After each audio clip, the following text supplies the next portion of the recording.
All right, moments ago, WikiLeaks releasing a brand new batch of Hillary Clinton emails. It comes after yet another embarrassing round for Clinton's inner circle, exposing favoritism for foundation donors and a manipulation of the media. Fox News chief national correspondent Ed Henry, live in D.C., taking a look at all this stuff. Ed? Guys, this is about round 20. There's some hot ones in here, hot in the sense that these are big stories that need to be covered. And one referring to a CNN poll back in July of 2015, after the email scandal had exploded, and Neera Tanden, who's popped up a lot, liberal activist close to John Podesta, and by the way, co-chair of Hillary Clinton's transition to power. So she is very close to Hillary Clinton. If she becomes president, going to be a big part of any new administration if that happens. She says to Podesta after a CNN poll that apparently suggested Hillary Clinton was not honest and trustworthy, quote, "Do we actually know who told Hillary she could use a private email? And has that person been drawn and quartered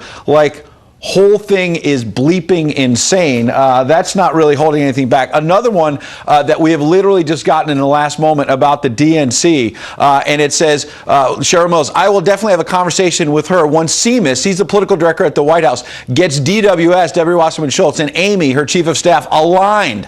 I also want to get her helping on Iowa planning next week." What is significant about this? December 29th, 2014. Hillary Clinton has not announced for president yet. She does that in spring of 2015. Cheryl Mills, one of her top advisors, is telling Robbie Mook, who becomes the campaign manager, "We're getting David Seamus, the political director at the White House, Debbie Wasserman Schultz, the chairwoman at the Democratic National Committee, aligned with us. We're planning for Iowa." Guys, people are not paying attention to this. This is happening before Hillary Clinton has even gotten into the race and before Bernie Sanders has gotten in, and there's been all this pushback over the previous leaks. Oh, the DNC did not rig anything. This is December of 2014. It certainly looks like they rigged it. From the beginning.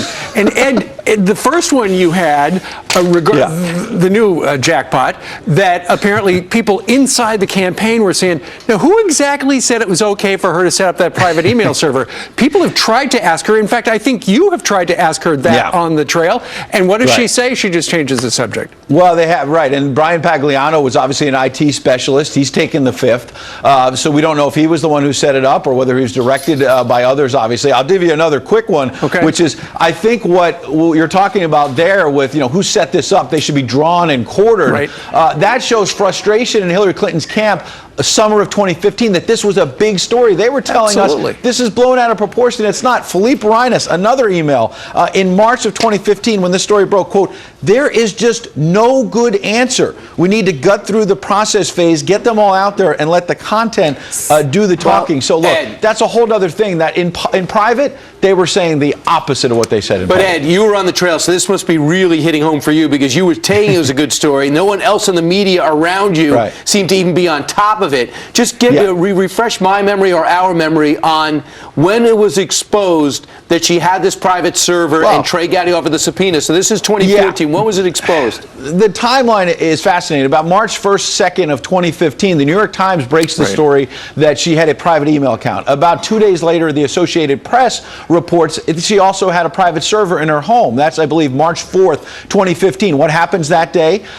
Trey Gowdy, Republican chair of the Benghazi Committee, subpoenas, hey, hold all those emails. Don't destroy anything. What else did we find from WikiLeaks? Same day as the subpoena, March 4th, 2015, John Podesta writes to Cheryl Mills, should we hold back emails between Clinton and President Obama? Then President Obama does that interview and says, I learned about this from the news. Cheryl Mills, March 7th, a couple days later, she says, oh my gosh, we've got to clean up in aisle 7. We've got to deal with this. The president just said he didn't know about it when maybe he did. And then March 10th, she has the news conference, Hillary Clinton, and basically says, there was no classified information on the server, and this was just convenience. A lot of that just turned out to not be true. It's every day we're getting new emails. What is the one takeaway that folks at home can take away from what we learned today?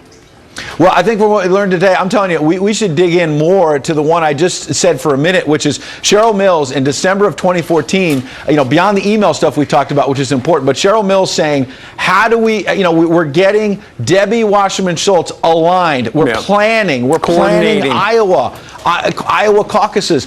The DNC swore up and down that the process was not rigged. Why the Bernie Sanders supporters are not saying that they are frustrated about this. They are basically saying nothing right now. Bernie Sanders won't comment. Well, fascinating. Ed, remember, Bernie Sanders kept saying, I want Debbie Wasserman Schultz fired. And a lot of us were saying, whoa, what's your problem there? Can you imagine if Reince Priebus was in cahoots with Jeb Bush or Marco Rubio? Perfect example. That would be unbelievable. Exactly. People would be jumping up and down saying they rigged this for Bush, or they rigged this for Marco Rubio, or it turns out that Donald Trump wasn't an outsider. He and Reince Priebus were rigging this the whole time. This is fascinating stuff, and we've never in a presidential campaign gotten the deliberations in real time. And will she continue to say, well, the Russians hacked it, I'm not going to talk about this? They won't be able to say that any longer. Sure. I mean, in fairness, that's part of the story. Yes, absolutely. Yeah. But do you think the New York Times, if they had gotten hacked emails from Donald Trump, that they would not be publishing them saying, I mean, Chris Wallace really nailed this on Sunday when he asked Robbie Mook, the Clinton campaign manager, you guys ran with the Donald Trump tax returns that in the story, you even said the New York Times and the Clinton campaign said they weren't sure these were real, but they went with it. And Donald Trump didn't turn them over. They were stolen or taken. There's so many double standards. That's called reporting. Imagine if Reince Priebus gave debate questions to Donald Trump. Ed, thank you very much. I wonder if now that this has been revealed, if Bernie Sanders, if he had the chance to do over, would say, nobody cares about your damn emails. I think he would change that. Just one other thing regarding all the emails we've seen so far, and this is the 20th batch of them. Have you noticed how we haven't seen any emails from Hillary Clinton? You know, they're from people around her. Do you think there's a possibility next week, in the final days of the campaign, boom, here come hers? Steve, that's a great point. You know what else we don't see? That whole time period around Libya when she was holding the BlackBerry in her hand. Which makes me think that this could be the ultimate November surprise from WikiLeaks.